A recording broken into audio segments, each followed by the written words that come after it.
जरा सोचो, एक कंट्री जिस पर दुनिया की सबसे स्ट्रिक्ट सैंक्शन लगी हुई हैं, बैंकिंग सिस्टम ब्लॉक है, ऑयल एक्सपोर्ट बैन है, कंपनीज ब्लैक लिस्ट है, फिर भी वो कंट्री हर साल बिलियंस ऑफ डॉलर कमा रही है। कैसे? क्या दुनिया की सबसे पावरफुल कंट्रीज फेल हो गई हैं, या फिर ये एक हिडन सिस्टम है जो आम लोगों को नजर ही नहीं आता? आज हम एक्सपोज करेंगे ईरान का सीक्रेट शैडो इकोनॉमी सिस्टम।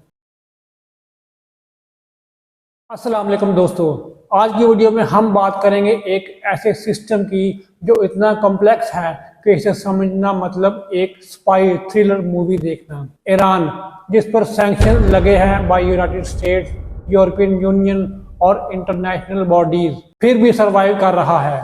सिर्फ सरवाइव नहीं, बल्कि अपनी मिलिट्री और प्रॉक्सीज को भी फंड कर रहा है। तो सवाल है, कैसे? ईरान का सबसे पावरफुल वेपन्स ना तो मिसाइल है, ना उनके ड्रोन्स हैं।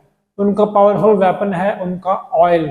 लेकिन जब ऑयल बेचना इलीगल हो तो क्या करते हैं? ईरान ने क्रिएट किया है शैडो फ्लीट। 300 के करीब पुराने टैंकर्स, शिप्स अपनी ट्रैकिंग बंद कर देती हैं। नाम और फ्लैग्स बार बार चेंज होते हैं। एक और trick, ship to ship transfer, मतलब समुद्र के बीच ऑयल ट्रांसफर होता है और फिर label change. Iranian oil change हो गया मलेशियन ऑयल में। उसका रिजल्ट 2025 में ईरान ने approx 1.5 million barrel per day export किया। अब ऑयल बिक गया, पैसा कैसे आएगा?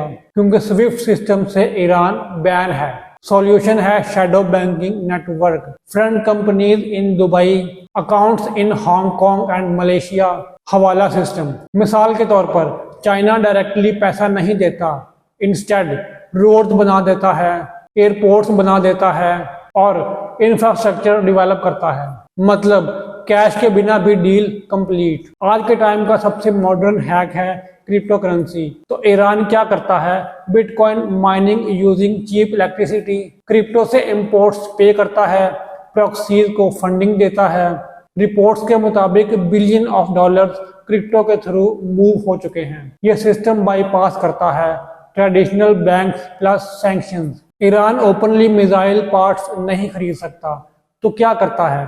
फेक कंपनीज बनाता है, यूरोप से इलेक्ट्रॉनिक्स खरीदता है, अफ्रीका एशिया के थ्रू रीरूट करता है, फिर सीक्रेटली ईरान में एंटर। एविएशन इंडस्ट्री भी इसी तरह चल रही है। कभी कभी तो प्लेन्स इमरजेंसी लैंडिंग का ड्रामा भी करते हैं। ईरान ने एक कॉन्सेप्ट डेवलप किया है, रेजिस्टेंस इकोनॉमी, मतलब इंपोर्ट्स कम करो, लोकल प्रोडक्शन बढ़ाओ, सैंक्शन के बावजूद सरवाइव करो। और अलाइज चाइना और रशिया, ये कंट्रीज इनडायरेक्टली हेल्प करती हैं ट्रेड, टेक और डिप्लोमेसी में। अब आप सोच रहे होंगे कि क्या ईरान ने सैंक्शन कंप्लीटली बीट कर दिए? तो इसका सिंपल सा जवाब है नहीं। इन सब की वजह से इन्फ्लेशन हाई होता है, करेंसी वीक होती है और आम लोग स्ट्रगल कर रहे हैं। सैंक्शन का रियल इम्पैक्ट आम लोगों पर पड़ता है। ये एक सिंपल स्टोरी नहीं है, ये है एक कैट एंड माउस गेम। एक साइड सैंक्शन लगाने वाली सुपर पावर्स और दूसरी तरफ ईरान का अडाप्टिव सिस्टम। हर नई सैंक्शन के बाद ईरान नया लूप होल ढूंढ लेता है। तो दोस्तों, आप क्या सोचते हैं? क्या सैंक्शन इफेक्टिव हैं या फिर ये सिर्फ एक पॉलिटिकल टूल बन चुके हैं? कमेंट करके जरूर बताएं।